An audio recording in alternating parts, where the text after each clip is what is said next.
Evolution of constructivism. Constructivism جو کہ third major domain ہے ود ان لرننگ تھیریز، اس کا ارتقاء کیسے ہوا؟ اسٹیپ بائی اسٹیپ کس طرح ڈفرینٹ ریسرچرز نے،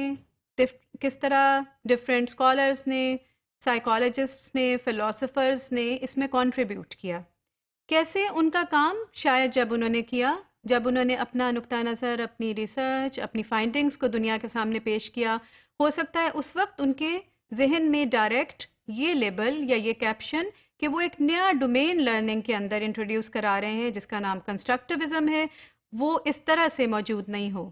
لیکن جب ہم سنتھسس کرتے ہیں، ڈفرینٹ پیسز کو ہم اکٹھا لے کر آتے ہیں لرننگ تھیوری کے اندر، تو ہمیں لگتا ہے کہ ایک تسلسل قائم ہے، ایک ارتقائی منازل سے یہ فلسفی یا یہ ڈومین جس کا نام کنسٹرکٹیوزم ہے وہ گزرا ہے. وہ ارتقاء، وہ منازل یا کون سے ایسے بڑے نام ہیں؟ آبویسلی اگر ہم دیکھنے کی کوشش کریں کہ ہم ہر نام کو اس کے اندر انکلوڈ کر دیں تو بہت سے اسکالرس کا ڈائریکٹ انڈائریکٹ، بلکہ ہر اسکالر کا ڈائریکٹلی یا انڈائریکٹلی کام لرننگ کے اندر ایک دوسرے کے ساتھ ہمیں آج جب ہم اس کو دیکھتے ہیں تو ہمیں انٹر کنیکٹڈ نظر آتا ہے. What are few major names جن کے کام کا ہمیں تسلسل بھی نظر آتا ہے اس کے اندر اور اس کی ارتقائی منازل کو ایکسپلین بھی کرتا ہے. یہ ہمیں اس کا جو پورا آئیڈیا ہے یہ بہت قدیم زمانے سے ہمیں یہ اوریجنیٹ ہوتا ہوا نظر آتا ہے. اگر آپ اس کو دیکھیں اور اس کو آپ لنک کریں سوکریٹیز کے ڈائلاگس کے ساتھ، سوکریٹیز جو کہ ایک عظیم فلاسفر تھا، مفکر تھا، جس نے کہ بہت دانش مندی اور اس کے کام نے بہت سی ایسی تحقیقات اس کی تھیں، اس کی ایک ایسی حکمت اور وزڈم کی باتیں تھیں جو ایک زرعی اصول آج کے لیے بھی چھوڑتے ہیں آج کی دنیا میں. اس کی جو کام ہے اس پر بعد میں بھی لیٹر آن جو ڈفرینٹ اسکالرز نے ریسرچ کی اور سوکریٹیز ڈائلاگ کے نام سے ایک کنٹینیوس، ایک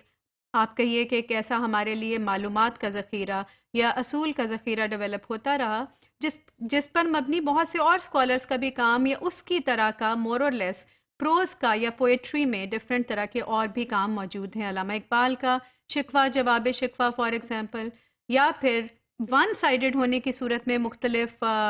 رائٹرز نے مکتوبات بھی لکھے. اس میں ہوتا کیا ہے کہ اس میں ایک سائڈ سے ایک کویسچننگ ہو رہی ہے اور انہی کویسچنز کا دوسری سائڈ سے آنسر دیا جا رہا ہے. یہ ایک ڈائلاگ کی فارم میں وہ تحقیق یا وہ ریسرچ یا وہ فائنڈنگز جو کہ وہ اسکالرز اس وقت کنوے کرنا چاہتے تھے اپنے ان بعد میں آنے والے لوگوں کو، اپنے شاگردوں کو، جو کہ اس وقت ان کے سامنے موجود ہوں یا نہ موجود ہوں، تو انہوں نے ڈائلاگس کی صورت میں کیا. Directed questioning that led students to realize for themselves the weaknesses in their thinking. So there were certain directed questioning جس کی مدد سے کہ وہ پروسیجر سٹارٹ ہو جاتا تھا جس پر کہ اسٹوڈنٹس پھر ڈائلاگ کی فارم میں جب اس کے آنسرنگ آتی تھی تو ان کو سوچنے میں سمجھنے میں مدد ملتی تھی کہ اس میں ہم نے اپنی لرننگ میں کس طرح سے بہتری لے کر آنی ہے. Socrates claimed that basic conditions for learning exist in the cognition of individuals. So he linked it with the cognition, with the thinking procedure directly. He did not probably talk a lot about the behavior,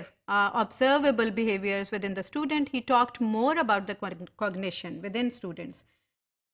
پھر ہم جب آگے کرتے ہیں اور ابھی recent کچھ researches comparatively جو ریسنٹ ورک ہے اس کے ساتھ ہم اس کو لنک کرتے ہیں تو ہم دیکھتے ہیں کہ پیاجے کے کام میں بہت سے ایسی معلومات ہیں. فار ایگزامپل اس کی تھیوری آف انٹلیکچوئل گروتھ اور اس کی جو سٹیجز ہیں ڈیولپمنٹ کی، اس کی وہ والا کام جس میں ہمیں اگین یہ نظر آتا ہے کہ وہ یہ بات کرتا ہے کہ اسٹوڈنٹ کیسے اپنے نالج کو کنسٹرکٹ کر رہے ہیں، کس طرح سے اس کو آگے لے کر چل رہے ہیں.